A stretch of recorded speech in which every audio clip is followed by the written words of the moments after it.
kasih Tuhan. Terima kasih Bapa. Terima kasih Roh Kudus.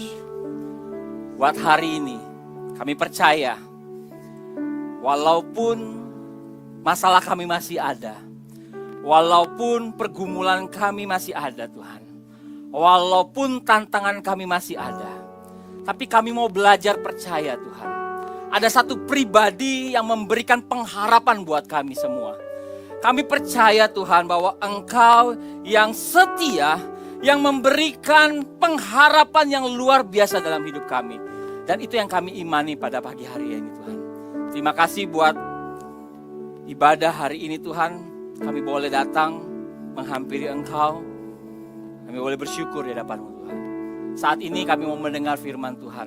Ajar kami Tuhan memiliki telinga seperti seorang murid yang mau dengar-dengar dan yang mau taat akan firman Tuhan. Biarlah kami datang hari ini tidak sama seperti kami sebelum datang Tuhan. Kami mau diubahkan pola pikir kami, keinginan kami Tuhan. Sehingga karakter kami berubah Tuhan. Terima kasih buat kesempatan yang baik ini Tuhan. Hamba-Mu yang sangat terbatas menyampaikan firman Tuhan di tempat ini. Engkau pakai mulut di dada hamba-Mu Tuhan untuk menyampaikan firman Tuhan. Setiap apa yang hamba perkatakan di tengah-tengah jemaat ini Tuhan, menjadi suatu terobosan jawaban iman kepada Engkau ya Bapa. Terima kasih ya Bapa. Kami bersyukur Tuhan. Di dalam nama Yesus dan semua kita yang percaya katakan amin. Sebelum duduk Bapak Ibu beri salam kanan kirinya.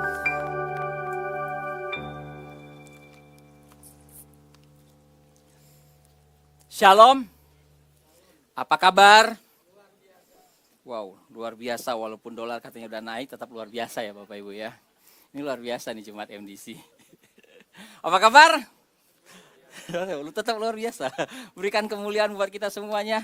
Bapak Ibu hari ini luar biasa karena di tengah-tengah tantangan kita, di tengah-tengah kesulitan kita, di tengah-tengah pergumulan kehidupan kita diajarkan dengan pujian tadi.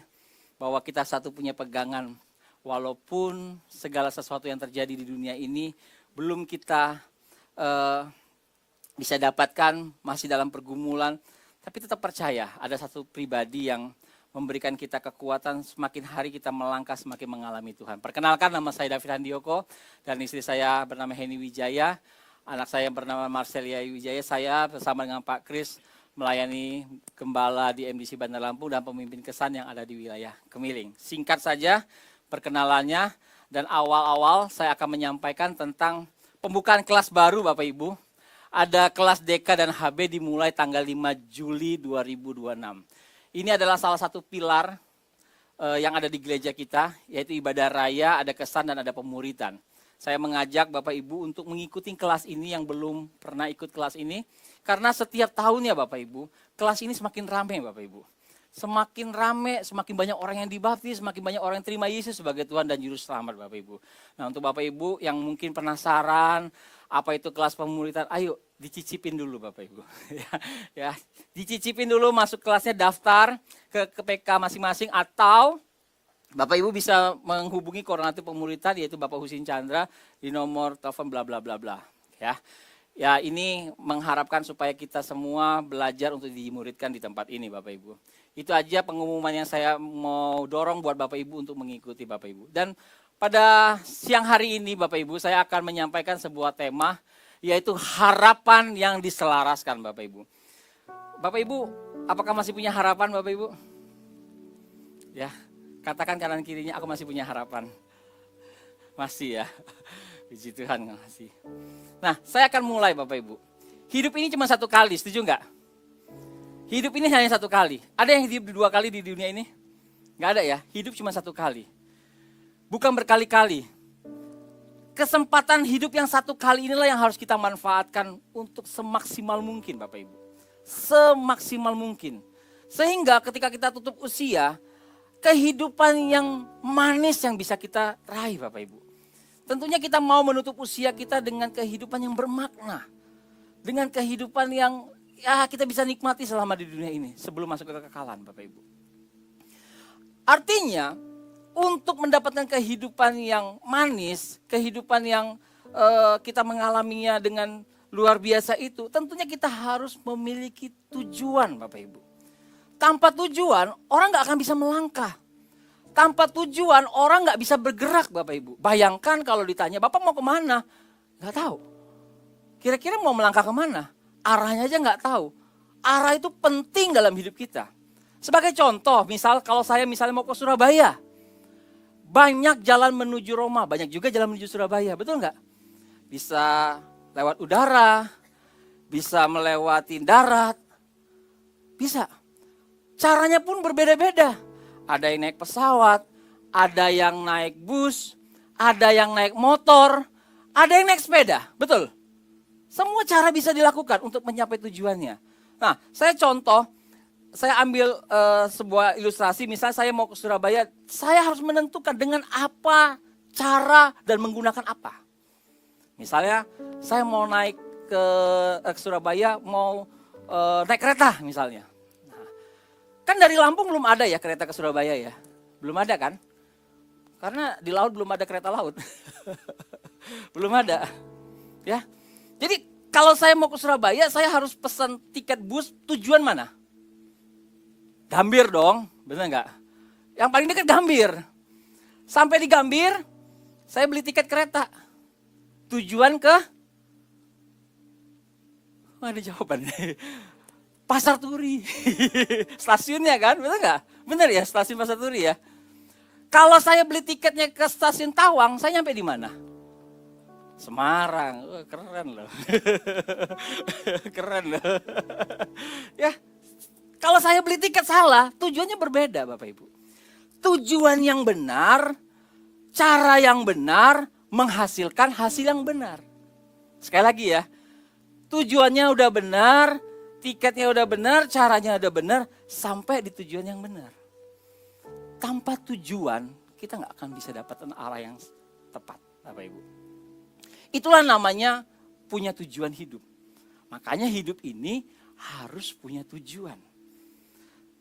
Sebagai contoh, seorang anak muda membeli kompas yang mahal.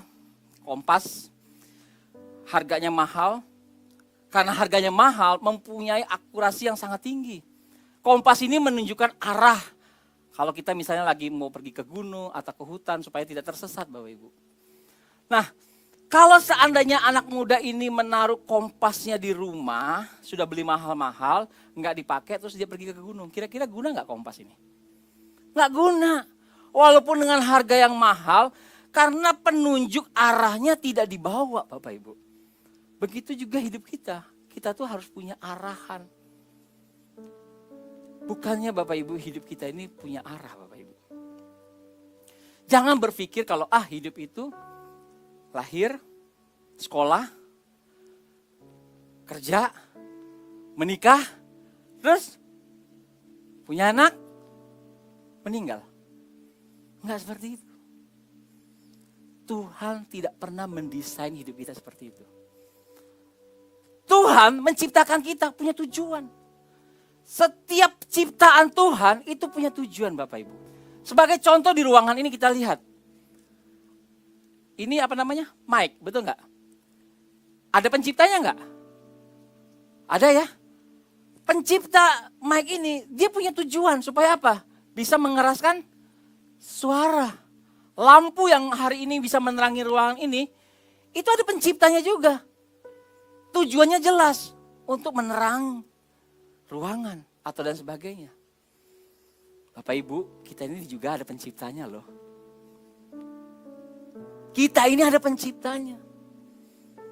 Dan pencipta kita adalah Tuhan Yesus, Allah Bapa kita. Dan kita ini diciptakan tidak massal. Tidak sekali banyak, kalau ini banyak diciptakan sekali. Banyak. Kita ini diciptakan spesial, unik. Setiap pribadi diciptakan unik Bapak Ibu. Dan memiliki tujuan Bapak Ibu. Maka dikatakan, apa tujuan hidup saya? Pernah bertanya enggak? Saya di dunia ini, apa tujuan hidup saya? Kalau boleh jujur Bapak Ibu. Mungkin yang hadir pada saat ini enggak ngerti tujuan hidupnya seperti apa. Tapi dengarkan dan tangkap firman Tuhan hari ini. Kita mau belajar bagaimana mencari tujuan hidup kita dengan cara menanya kepada pencipta kita. Ini bicara tentang apa? Ini bicara tentang pengenalan akan Tuhan. Bicara pengenalan akan Tuhan itu bicara tentang penyembahan kita. Kenapa penyembahan? Ada satu ayat yang saya tidak cantumkan di dalam PowerPoint saya hari ini. Di dalam Yohanes 4 ayat 22 dikatakan begini. Kamu menyembah apa yang tidak kamu kenal. Kami menyembah apa yang kami kenal. Sebab keselamatan datang dari bangsa Yahudi.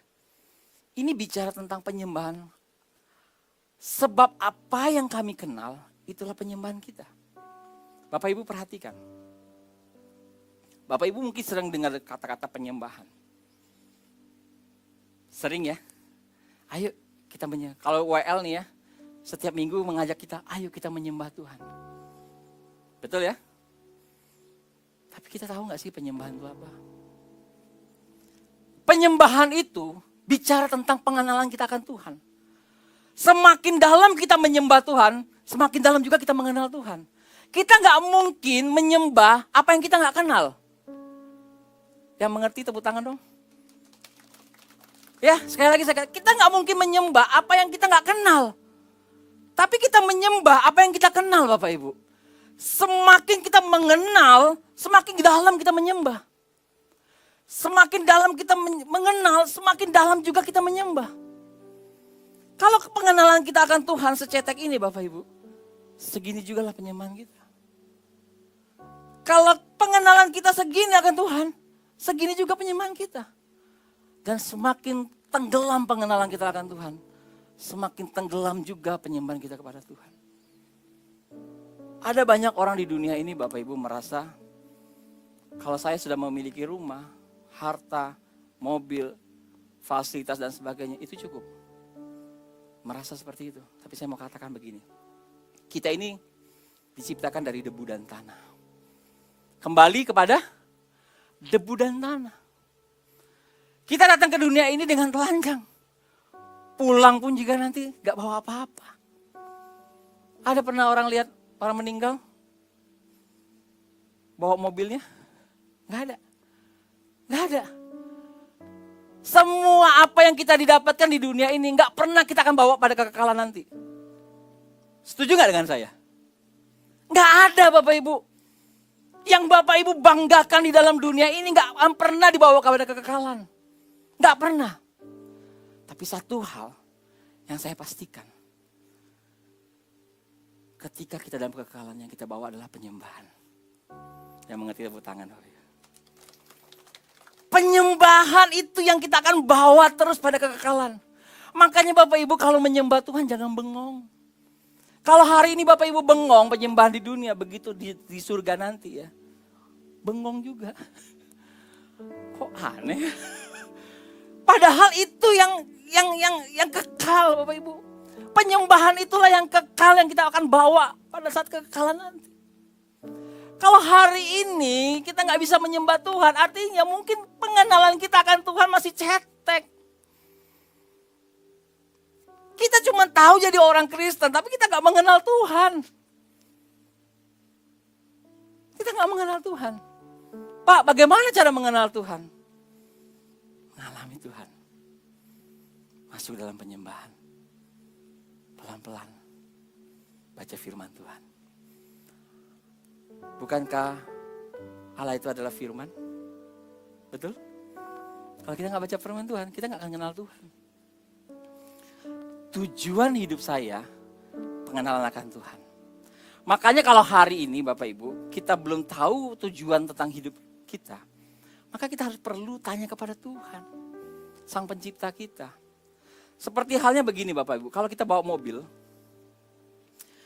Bayangkan kalau mobil, ban kita itu tidak lurus, tidak sejajar. Apa yang terjadi? Bawa mobil, bannya yang satu ke kiri, satu ke kanan. Gini dong. Ya, nggak bisa tidur penumpangnya. Ya, atau yang dua-duanya ke kiri. Nggak bisa. Begitu setirnya dilepas, ngebuang ke kiri. Atau ke kanan, membuang ke kanan. Makanya di dalam toko ban ada kata-kata Sporing, betul nggak? Itu berasal dari bahasa Belanda yang artinya menyelaraskan, diselaraskan. Kita perlu menyelaraskan hidup kita sama Tuhan supaya kita tahu tujuan hidup kita, Bapak Ibu. Sama hal dengan mobil tadi, kalau nggak disporing atau nggak diselaraskan, bisa membuang ke kanan, bisa membuang ke kiri. Sama Bapak Ibu. Hidup kita kalau nggak diselaraskan dengan Tuhan, tujuan kita bisa ke kanan, bisa ke kiri, nggak nyampai dengan apa yang Tuhan inginkan dalam hidup kita. Nggak nyampe Bapak Ibu. Makanya kita perlu menyelaraskan hidup kita sama Tuhan. Untuk kita bisa berjalan dengan lurus. Yang artinya Bapak Ibu, pengenalan kita akan Tuhan semakin hari, semakin kita kejar. Jangan jadi orang Kristen yang hanya tahu datang ibadah, tapi gak mengenal siapa yang dia sembah. Ini dalam loh Bapak Ibu. Rajin ibadah, tapi gak kenal siapa yang disembah. Saya mengajak jemaat untuk mengenal Tuhan. Semakin hari, semakin menyembah Tuhan. Rasul Petrus yang menulis ayat 1 Petrus ayat 13 sampai 16. Ayat ini melatar belakangi kalau kita baca di ayat 1 di ayat 2-nya. Bagaimana Rasul Petrus menulis surat ini kepada jemaat yang pada saat itu jemaat pendatang yang ada di Asia Kecil, yang saat ini mungkin di daerah negara Turki. Mereka adalah penduduk pendatang di Asia Kecil itu mengalami banyak tekanan Bapak Ibu. Sebagai orang pendatang itu gak gampang. Kalau hari-hari ini kita bilang itu orang-orang perantauan. Orang-orang yang datang perantauan itu dia harus menyesuaikan dirinya terhadap lingkungannya. Belum lagi mereka datang sebagai orang asing yang tidak dikenal.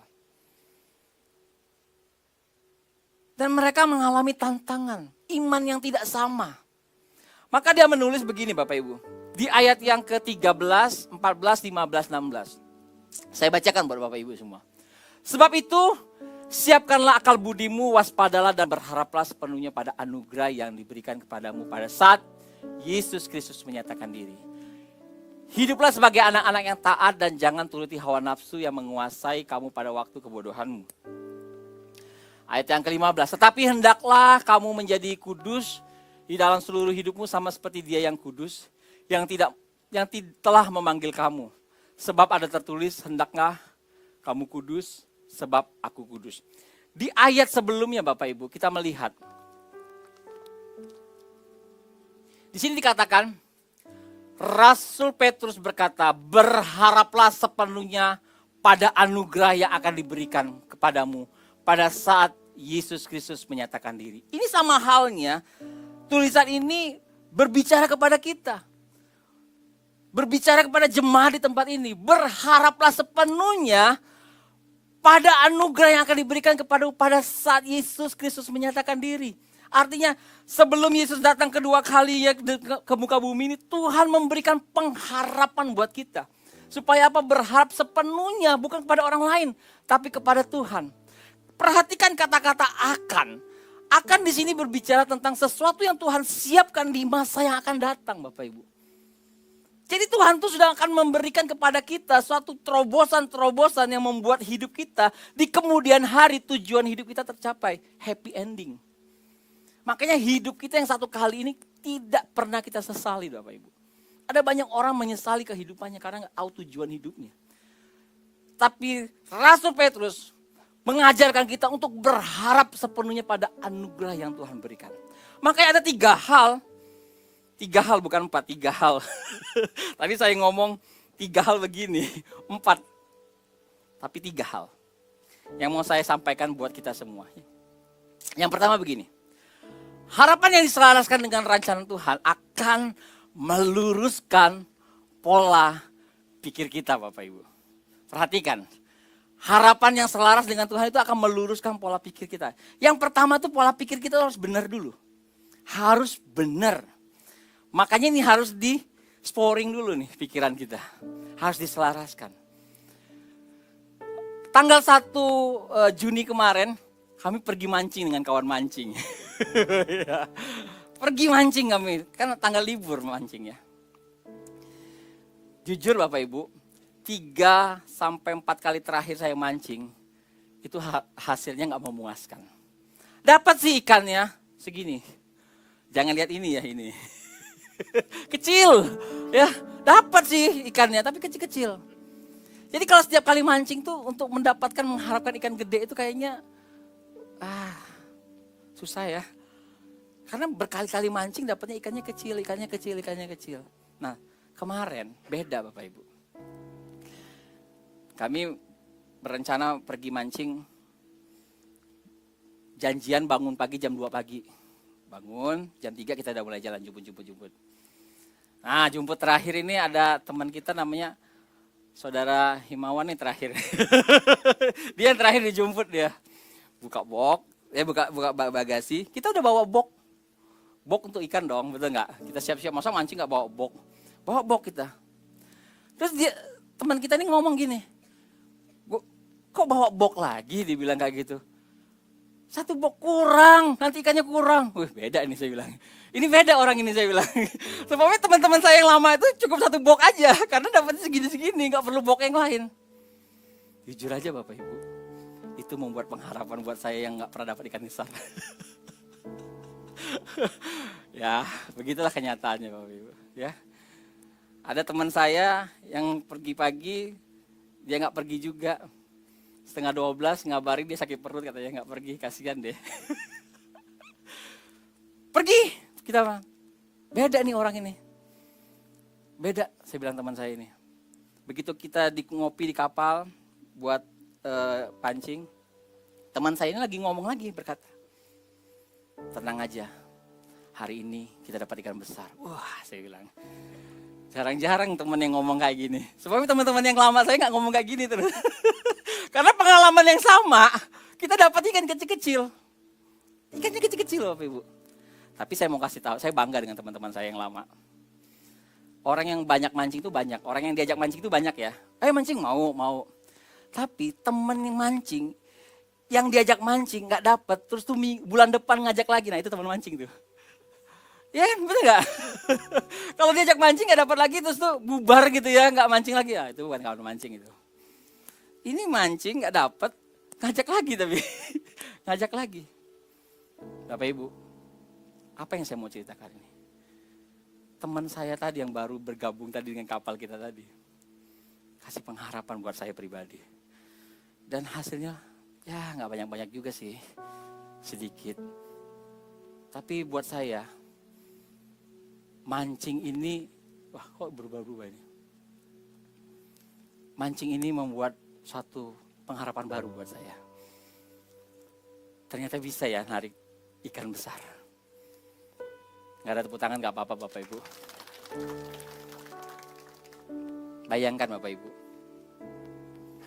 kalau manusia aja bisa memberikan pengharapan buat kita, apalagi Tuhan kita. Amin. Dia menciptakan semuanya. Dia menciptakan semuanya. Kalau teman yang dekat sama kita aja bisa memberikan motivasi untuk suatu pengharapan, apalagi Tuhan yang gak terbatas Bapak Ibu. Dia sangat-sangat bisa memberikan pengharapan buat kita. Makanya pola pikir kita harus diselaraskan dengan Tuhan yang memberikan segala-galanya. Ya, ini ikan ini kecil, gimmick aja Bapak Ibu. Padahal orang ini banyak nangkap ikan. Banyak banget dia dapat ikan. Pertama kali mancing, ikannya kecil-kecil. Tapi Pak Iksan, dia sangat excited. Saya pulang sampai jam 11 malam Bapak Ibu sampai rumah. Deg-degan dong, takut dimarahin istri. Iya kan, bener gak mancing pulang malam-malam. Karena HP saya udah mati. Sebelum-belumnya Bapak Ibu kalau mancing, hasilnya, udahlah. Gak dilihat Bapak Ibu. Minta SIM-nya lama. Tahu Bapak Ibu SIM? Surat izin memancing, betul. Saya pulang istri sudah tidur. Wah, bakal diomelin. Saya bilang, udah capek-capek diomelin saya bilang.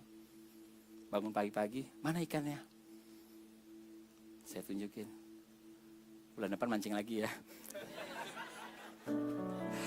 Bro, udah dapat ACC nih. SIM udah keluar. SIM udah keluar. Ada sesuatu kegairahan dalam hidup kita, Bapak Ibu, ketika kita memiliki harapan, Bapak Ibu. Yang kedua, harapan yang selaras dengan rencana Tuhan akan mengarahkan keinginan kita. Di dalam 1 Petrus 1 ayat 14 katakan gini, hiduplah sebagai anak-anak yang taat dan jangan turutilah hawa nafsu yang menguasai kamu pada waktu kebodohanmu. Kata-kata sebagai anak-anak yang taat itu berbicara kepada kita setelah menerima anugerah keselamatan. Maka dikatakan gini, jangan lagi hawa nafsu yang menguasai kamu pada waktu kebodohanmu. Waktu kebodohan itu berbicara tentang waktu di mana kita belum mengenal Tuhan. Makanya ketika pola pikir kita sudah lurus, sudah selaras sama Tuhan, maka keinginan kita harus berubah, Bapak Ibu. Jangan cara-cara yang lama yang kita gunakan lagi untuk hari-hari ini.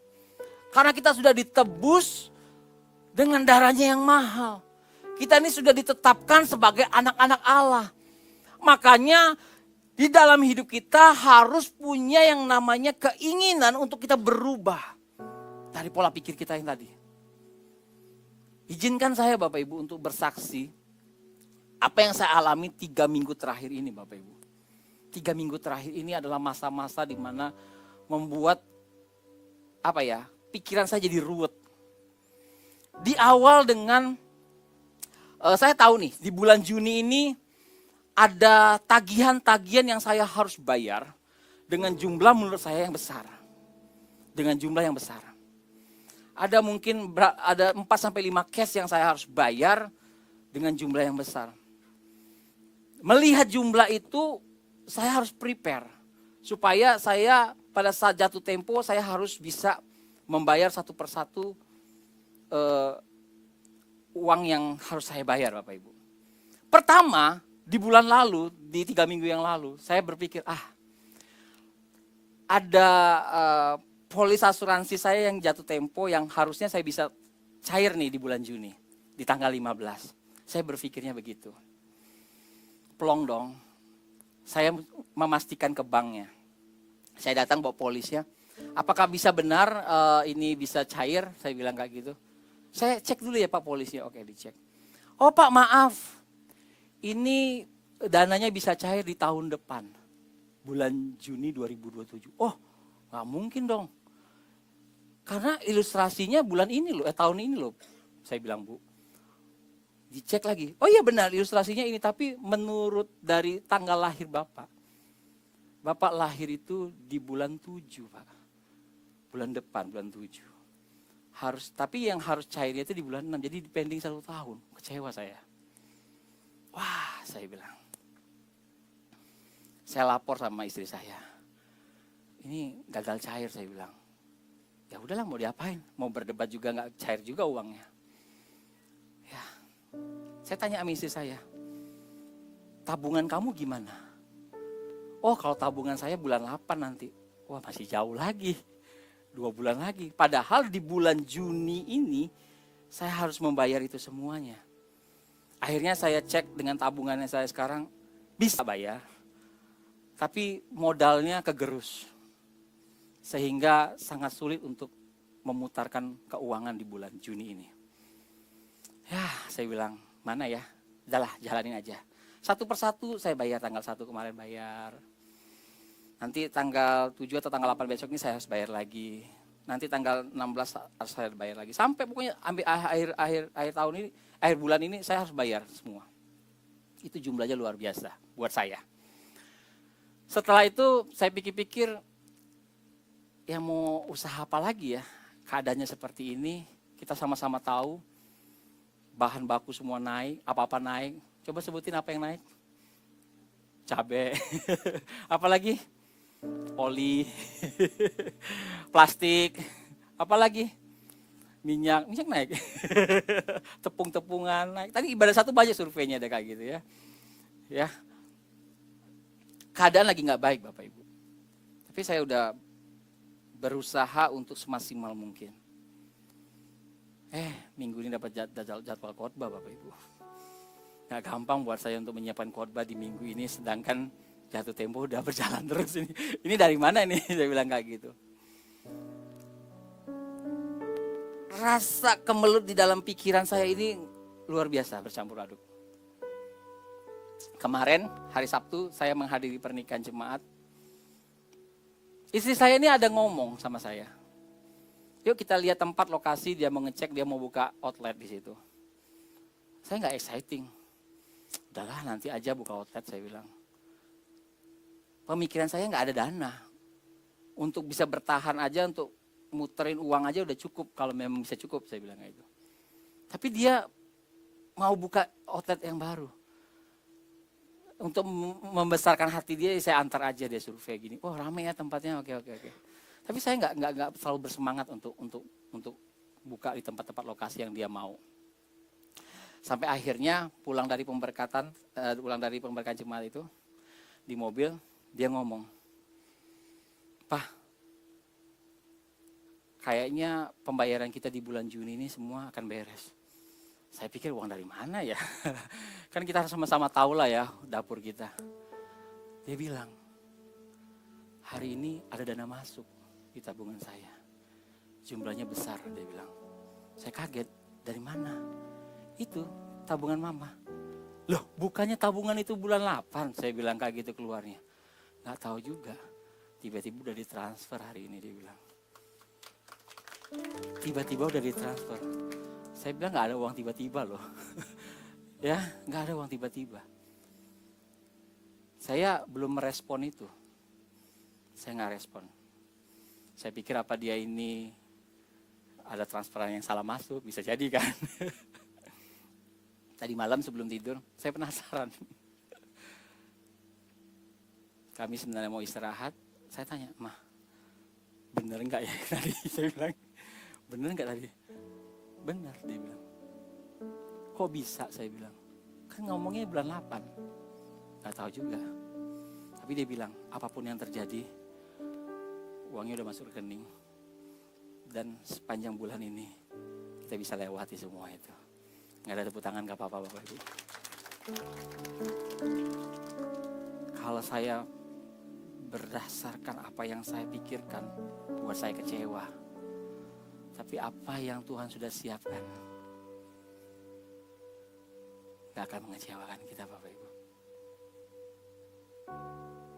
Terbukti, kalau kita mengandalkan kekuatan kita, mengandalkan pikiran kita, mengandalkan orang-orang di sekitar kita, mungkin kita bisa kecewa dengan kejadian saya. Tapi pengenalan saya akan Allah. Walaupun hidup kita sudah selaras dengan Tuhan, tapi masalah tetap ada. Tapi saya mau katakan, masalah-masalah yang Bapak Ibu hadapi hari ini, itu mendewasakan pengenalan kita akan Tuhan. Mendewasakan Bapak Ibu.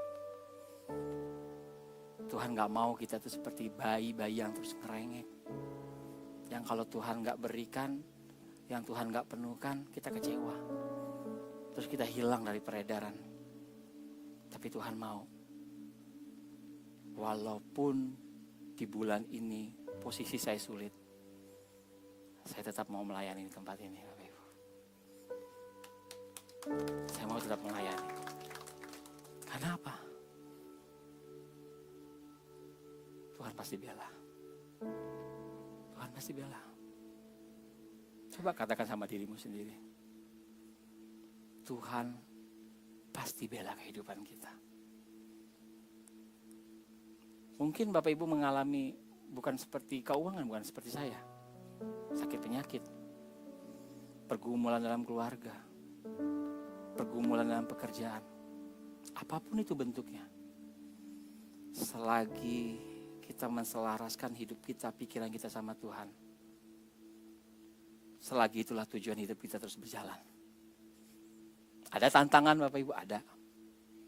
Tapi ingat, kita dalam koridor Tuhan. Kita dalam rel keretanya Tuhan Bapak Ibu. Walaupun ada goncangan, tujuan itu tetap jelas Bapak Ibu. Kita gak ke kanan dan tidak ke kiri. Tapi setelah kita melewati itu, boom, disitulah kita mengalami Tuhan. Semakin kita mengenal Tuhan, semakin dalam penyembahan kita kepada Tuhan. Amin. Semakin kita tenggelam dalam pengenalan akan Tuhan, semakin penyembahan kita itu semakin luar biasa kepada Tuhan. Karena apa? Kita mengenal Allah yang kita sembah. Kalau kita nggak mengenal Allah yang kita sembah, maka penyembahan kita akan begitu-begitu aja. Cetek Bapak Ibu.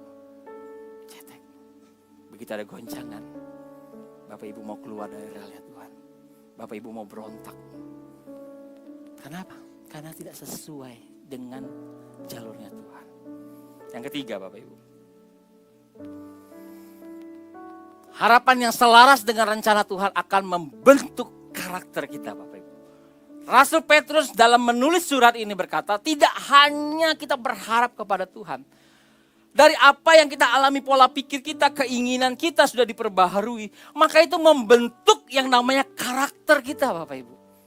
Semua itu membentuk karakter kita. Maka dikatakan begini, 1 Petrus 1 ayat 15-16 kata, tetapi hendaklah kamu menjadi kudus di dalam seluruh hidupmu. Sama seperti Dia yang kudus yang telah memanggil kamu. Sebab ada tertulis hendaklah kamu kudus sebab aku kudus Bapak Ibu.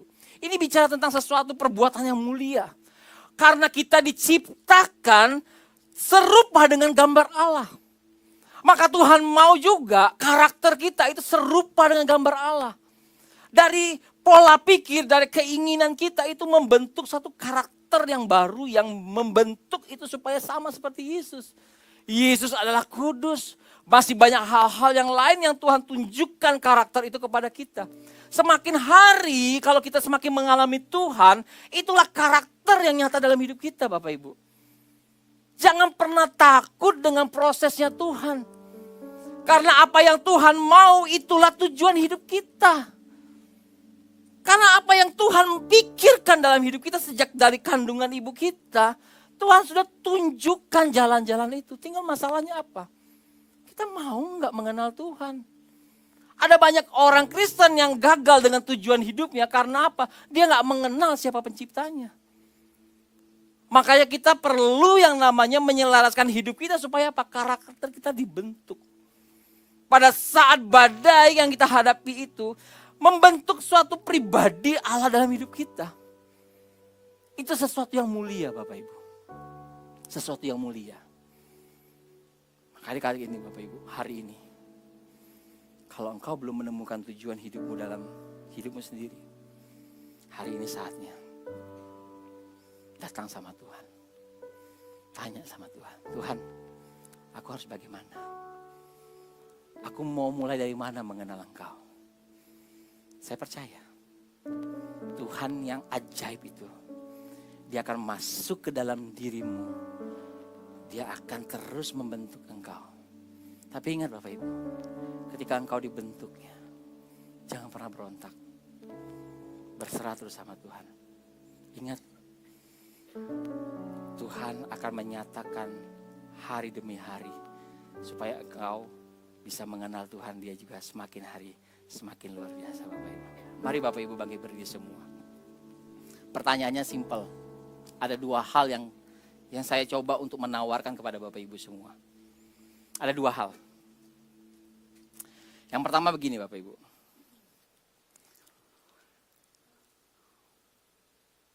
Coba tanya jujur sama dirimu sendiri. Hari ini,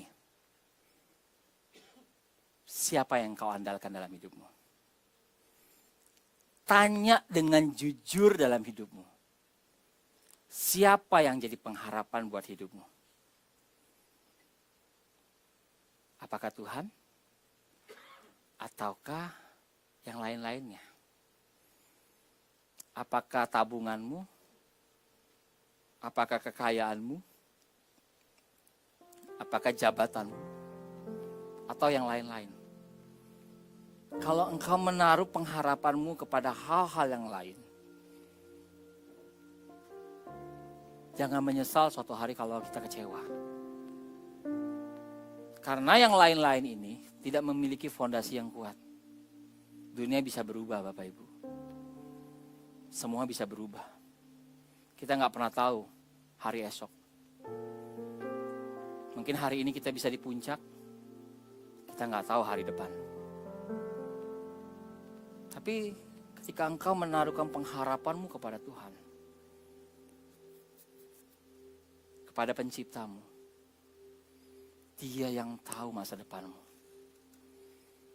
Gak peduli siapapun engkau hari ini, apapun yang kau miliki hari ini, gak peduli. Tapi saya mau katakan, kalau engkau menaruh pengharapanmu sungguh-sungguh dalam Tuhan, walaupun kau belum melihat hasil yang kau lihat hari ini, firman Tuhan mau berkata, ikutin prosesnya. Tuhan akan membawa engkau kepada dimensi-dimensi yang luar biasa. Karena apa? Engkau telah menaruh pengharapan kepada seperti jangkar yang kuat. Ketika badai itu datang, mungkin kau bisa terombang-ambing.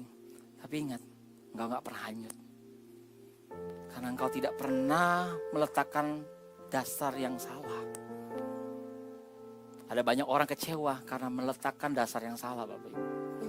Tapi pagi hari ini, siang hari ini, Tuhan mau katakan, di mana engkau meletakkan sandaranmu. Yang kedua, kalau engkau sudah menetapkan dasar sandaranmu atau pengharapanmu, mau enggak Bapak Ibu semua yang hadir memiliki waktu untuk mengenal Tuhan? Karena sesuai dengan firman Tuhan yang saya sampaikan, kalau kita enggak mengenal Tuhan, kita nggak mengenal namanya penyembahan. Karena penyembahan itulah yang Tuhan mau. Secara umum Tuhan menciptakan kita di dunia ini untuk menyembah Tuhan. Secara umum ya. Semua manusia di bumi ini diciptakan untuk menyembah Tuhan. Bahkan di Pemazmur dikatakan walaupun manusia nggak menyembah Tuhan, Tuhan bisa pakai pohon, bisa pakai apapun untuk menyembah Tuhan. Tapi kita manusia yang spesial di hadapan Tuhan. Makhluk yang spesial. Tuhan mau kita menyembah Tuhan. Tuhan mau. Tuhan mau. Bangun itu. Setiap hari siapkan waktu kita untuk mengenal Tuhan. Setiap hari siapkan waktu kita untuk mengenal Tuhan. Setiap hari bangun hubungan dengan Tuhan. Setiap hari kita mengenal Tuhan semakin dalam. Karena itu yang akan menentukan penyembahan kita kepada Tuhan. Amin. Mari kita tundukkan kepala kita. Bapa di surga, hamba-Mu sudah selesai menyampaikan firman Tuhan di tempat ini. Saatnya Roh Kudus yang bekerja buat kami semua. Setiap hati yang datang di tempat ini, hamba-Mu gak ngerti apapun yang menjadi tantangan hidup jemaat-Mu di tempat ini. Tapi Engkau yang maha tahu. Engkau yang maha melihat. Engkau melihat sampai kedalaman hati kami. Setiap orang yang mau dengar firman Tuhan dan mau berubah, maka disitulah titik balik kehidupan seseorang akan dimulai. Walaupun mungkin engkau sudah melenceng ke kanan dan ke kiri, engkau gak ngerti lagi tujuan hidupmu seperti apa. Tapi hari ini firman Tuhan katakan, selaraskanlah pola pikirmu kepada Tuhan kembali. Maka engkau akan kembali dalam tracknya Tuhan. Engkau akan kembali pada tujuannya Tuhan. Dan satu hal yang Bapak Ibu harus tahu, bahwa engkau tidak akan pernah menyesali hidup yang satu kali ini. Tuhan akan membuat hari-harimu bahagia. Tuhan akan membuat hari-harimu penuh dengan sukacita. Percayalah. Jangan pernah meragukan kesetiaan Tuhan. Karena kita hari ini ada karena kesetiaan Tuhan.